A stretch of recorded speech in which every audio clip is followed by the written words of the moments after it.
use of unused spaces by planting vegetable gardens through the Gulayan sa Paaralan program of DepEd and the Department of Agriculture's urban gardening efforts. Kita mismo, di natakabalong malabay sa itong basura properly.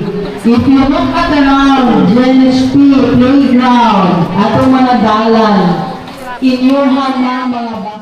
Basin kita lang yung sunod aling mulutaw, kay di ko sa puno tadiri o basura.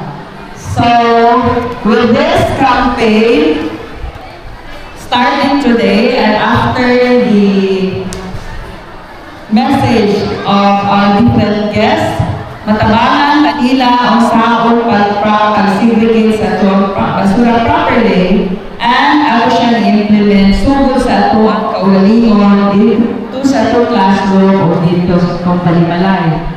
While fallen leaves, kahoy, and papers also are composted into fertilizer. So we will, that would be part of capstone sa dihan.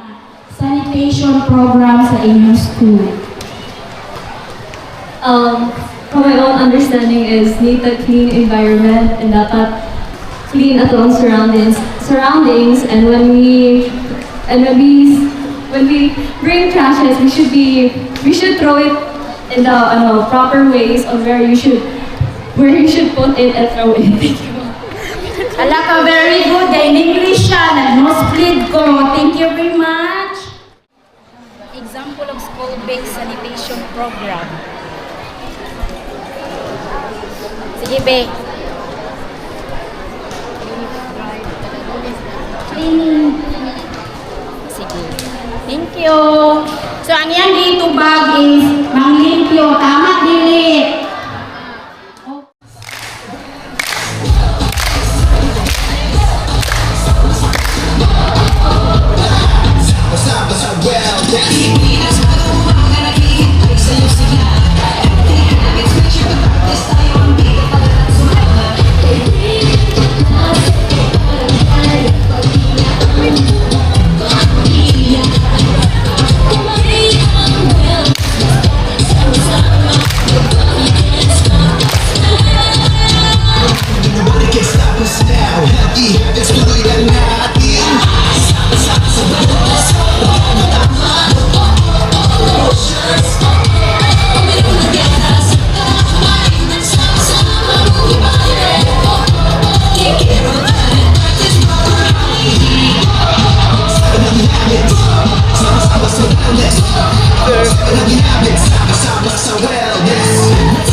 Department of Agriculture, no?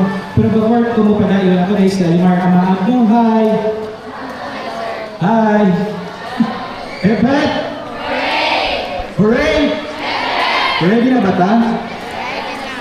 Okay, tubag, aha, aha. Ready na ba?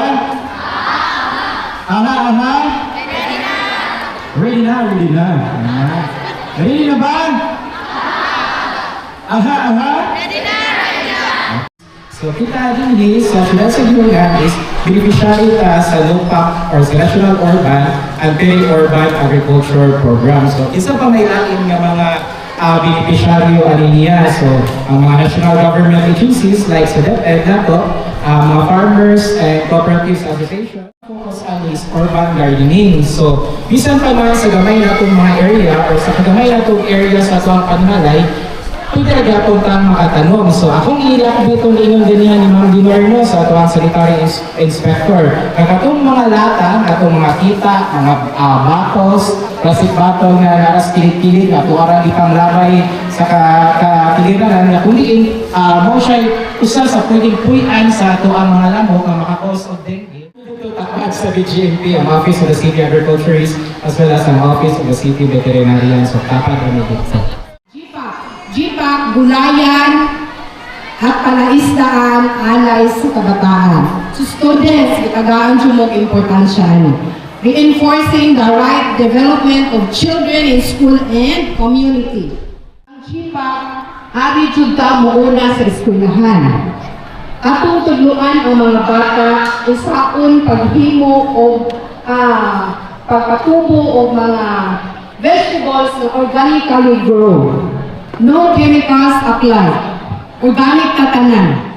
Kung mo-appeal ka sa GPAC, bisag moingon pa mo namo nga, ma'am, organic ni tanan. So, sa urban gardening, mo na ito nga natuan tag mga ligid, mga batos, yung inyo gamay man, sa amo na dyan ang ginagaw ganina, ang gusto rin yung aliman, pwede ta mag-ricer.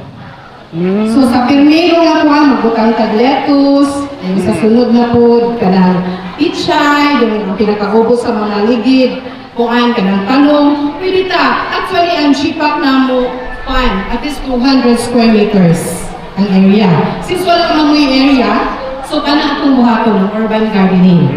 So, kung mahimo na nato, maka-appeal na jud ta sa GPAC. So, ang GPAC, amo pong provided mo na mo o vegetable seeds. A round of applause to Mrs. Dinor and Atula. Go! For every learner, we rise! Ito ang mga implementing schools, kada usa nga mo implement, aduna gyud tay gitawag nato community replicators. Ulo ka buok. Kaya nato, sir? Kuan siya, ma'am. Ang atoang 10 replicators nato, ma'am. Mga basag-basig dugol ka diri, ma'am. Basta na siya anak sa eskwela diri.